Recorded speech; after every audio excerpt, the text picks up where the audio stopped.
are the data points right from your experience that children are getting sick, or is the data lying and we just seeing a fear porn kind of thing going on here? Are kids worse off than they ever were health wise? Um, well, having 6 decades of being on this earth, I can say that, and I was very keen to what was going on when I was a kid. I mean, I was 10, 11 years old, fifth and sixth grade, and I was running a tutoring program in reading and math for my grade school. And I was able to manage it myself with one teacher who basically said, okay, just go and do it and let me know. I'd get students to help doing the tutoring. And it was manageable for me, one student in fifth and sixth grade, to handle a public school group of kids who were in need of help with reading and math. And now you have multiple classes in each grade of kids in cities all over the country and all over the world who need help with more than just reading and math. Mm-hmm. And so we're seeing 1 in 5 kids with neurodevelopmental disabilities, which means this isn't a genetic problem. Nope. And so there's some environmental slash toxic change that has occurred that's affecting kids' brains and nervous systems. 1 in 36 children with autism, 1 in 10 children with ADHD, and 1 in 20 children under the age of 5 with seizures. And that's from January of 2016. And I'm constantly seeing kids with seizures, although I do get a skewed, selected population. But there's a large increase in neurodevelopmental disabilities. And then you have the anxiety, the depression, the social anxiety, the addictions, and the suicide ideations. And certainly, COVID exaggerated what was already there. I don't think it's necessarily, oh, COVID brought these out. I think they were already there and they just got exaggerated. I think we're in trouble, and only those people who don't look under the rock are the ones who are not going to be able to figure it out. Right. And it seems that children everywhere, and this is the one thing I remember it also, that when you're growing up, you didn't hear about people with autism. And this wasn't, too long ago that I remember that. And you didn't have kids really. You had the hyperactive maybe a little bit. It wasn't ADHD. You didn't have people that were really obese or autoimmune. You knew about that child who had diabetes, and the whole grade, maybe a few of those would, have that. But the one thing I'm thinking about that I see a lot of, and I can't recall this, is do you feel that children's immune systems are weaker than ever because of all the times they're getting sick? So I'll take my nephew and niece, multiple times, ear infection, strep throat, tummy ache, all of that. Now I remember having some of that child. I honestly don't remember if the frequency was as much and whether or not we were putting them on antibiotics as much. Correct. Well, we're dealing with two different paradigms here, Casper. One paradigm says if you're sick, you're weak. Hmm. And that's why you get sick, because you're weak. Yep. And then the other paradigm, which is the one in which I operate, when you're acutely ill, it means your immune system is actually strong. The old paradigm, the first paradigm, if you get sick, your immune system is weak, only believes that an acute illness in children is caused by an infection. Mm.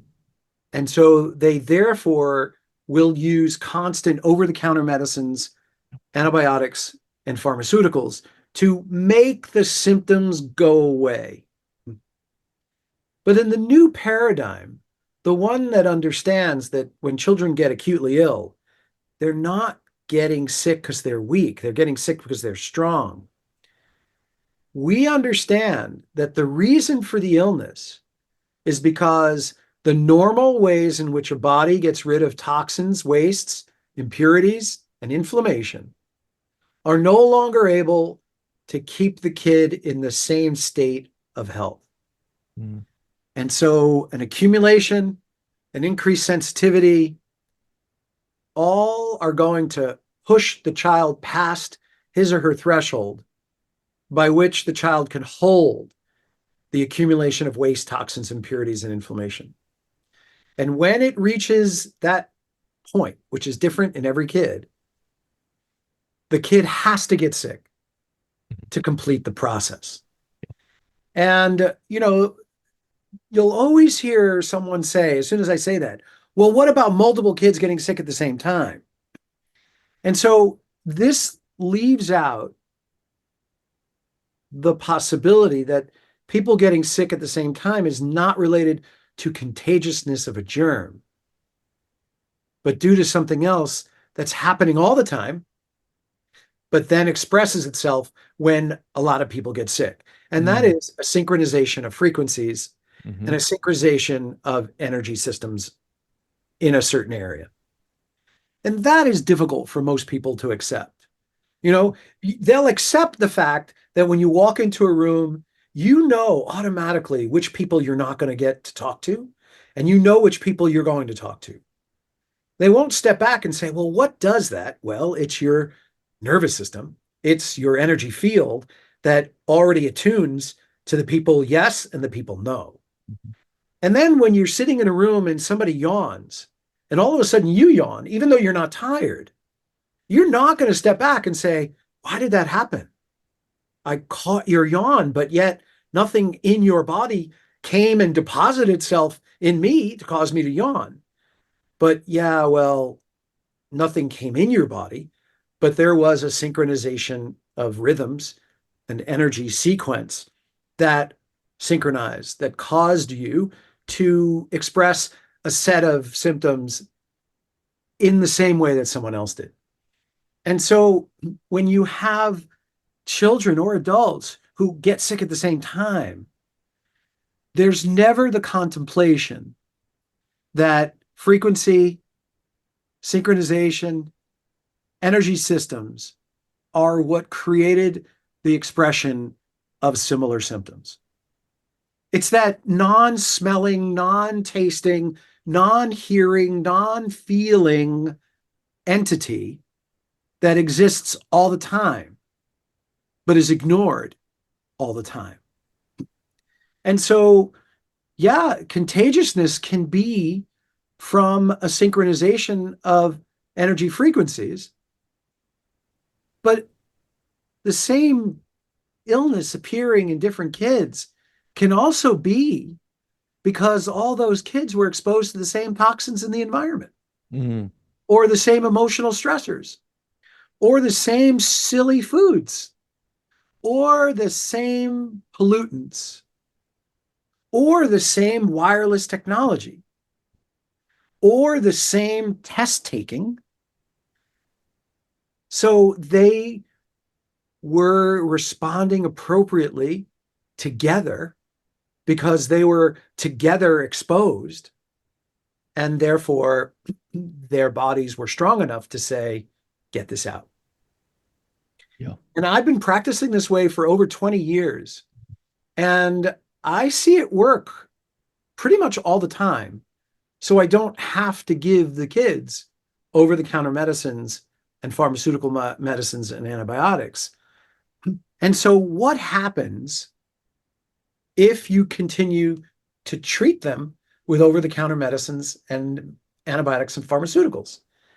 That's when you weaken them, Mm. because the effort to rid yourself of waste, toxins, impurities, and inflammation is thwarted.